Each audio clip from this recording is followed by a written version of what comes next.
Jake Tiesler here with the latest Mustang and automotive news. Just released by Motor Trend 2 hours ago, the Mustang Performance Pack Level 2.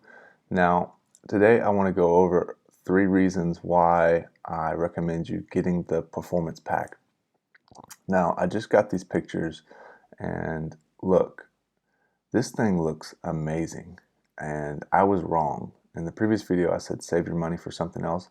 I had no idea that they were going to be this aggressive with a performance package, and that's why I was saying for most of you save your money, and I still say for most of you don't get it unless you're going to track the car. But if you are going to track the car, this is going to be way more worth the money than I thought it was. I thought this is a way better value than I thought it was previously. I had no idea that they were going to include these pieces on this vehicle. I mean, this thing is really serious. So let's go down the list and talk about why this is a great value and why this is such a serious setup and why this will be a game changer for Ford. So for one, if you're actually going to track the car, if you're really going to go to the racetrack or you're going to be competitive with the vehicle, then these pieces will pay off. And let's just start with the most crucial piece, which is the tires. Now these are Sport Cup 2 tires, and if you don't know, the GT350 comes with Michelin Pilot Super Sports, 295 in the front, 305 in the rear. So these are Cup 2s. These are one level up. These are actually competitive racing tires, which are street legal. So this has stickier tires than the GT350. Okay, these are the tires that come on the GT350R. Now, these Sport Cup 2s are actually 305s all the way around, which means they're larger than the Camaro SS 1LE in the front. So we're going to have more grip in the front, potentially, because we've got wider tires. And these are Cup 2s compared to the Camaro SS 1LEs. So these are stickier as well. So, I mean, that's just one of a few things, but it's also a very crucial piece in this package, because tires are the only thing that touches the road. Tires are the most important for lap times, and you've got the best tires on here, and they're big and they're wide, and this should help it fly around the racetrack. Now, I'm going to go ahead and say it. This is the GT350R. Excuse me. This is the GT350 Lite. You know, when they come out with a product and then you've got the light version, I mean, this is what it is. This is above the GT and below the GT350 because the engine doesn't have as much horsepower, and this chassis isn't tuned up quite as good as the GT350, but it's got wider, stickier tires than the GT350. So it wouldn't be surprising me if this thing goes around the racetrack as fast as the GT350. Almost as fast. It has a significant amount less horsepower, but the engine potentially has more torque. So this should be just a great car. So the next thing is the aero. Now this splitter up here actually produces something like 26 pounds of downforce at 80 miles an hour. It's completely functional. And you can see right here it has this little flick up. Can you see that? Right there, how it has this little upward piece.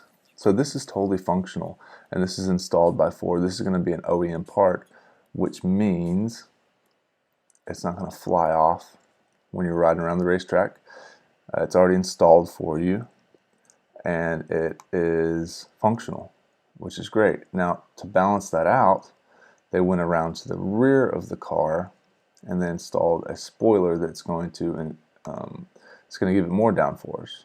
So you've got a front and rear spoiler, which is, you know, it's going to be noticeable, is what they're saying, is the front and rear spoiler are going to balance each other out, and you're going to be able to notice the difference of a GT versus a Track Pack 2 car, because this is a functional and it also sticks out. Now, the third thing is the suspension.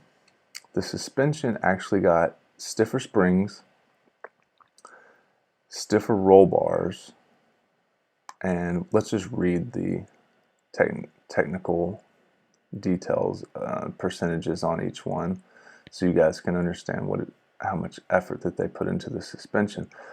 So the Performance Pack Level 2 springs are 20% stiffer in the front, 13% stiffer in the rear. The anti-roll bars are 12% stiffer in the front, 67% stiffer in the rear.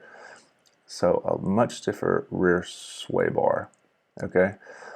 And then the springs 20% stiffer. That's pretty significant, to be honest. And so lower profile tire suspension tweak, and then it's going to be a ½ inch lower. So not only are you getting stiffer springs, stiffer sway bars, the car is going to be ½ inch lower. And did you check out the wheels, the aggressive wheels? So you combine all that together. I mean, this is coming together nice. I had no idea that they were going to do all this.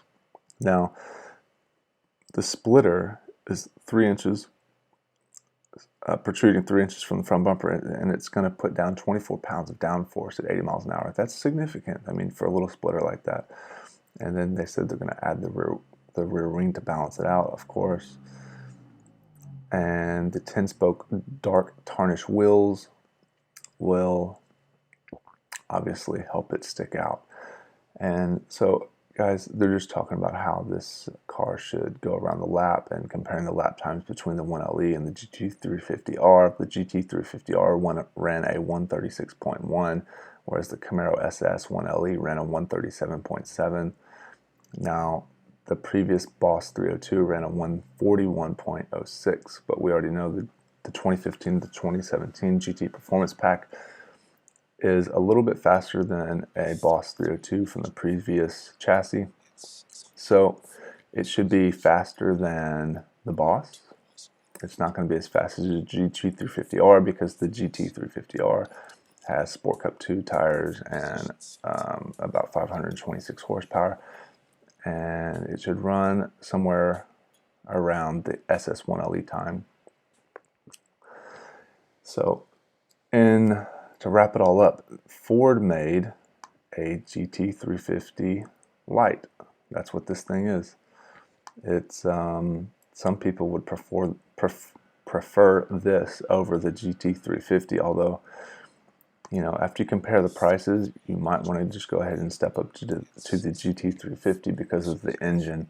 Now, the engine in the GT350 is having, some people have had issues with the oil filter coming off and catching the car on fire, and some people are having engine failures. Now, I don't know what percentage of the total cars sold that is, but, you know, that's a whole nother story and something to look into if you're gonna look into purchasing a GT350. They should hold their resale value much better than just a GT with a performance package too. So that's also something to consider. To wrap the whole thing up, I think this is much more hardcore than I thought it was, and I highly recommend you looking into this if you're going to track the vehicle. And like I said, this is basically a GT350 Lite version. It wouldn't surprise me at all if, with those Sport Cup 2 tires, it ran around the track just as fast as a GT350. So, have a great day. Subscribe, and I'll keep providing you with the latest Mustang and automotive news. Have a good day.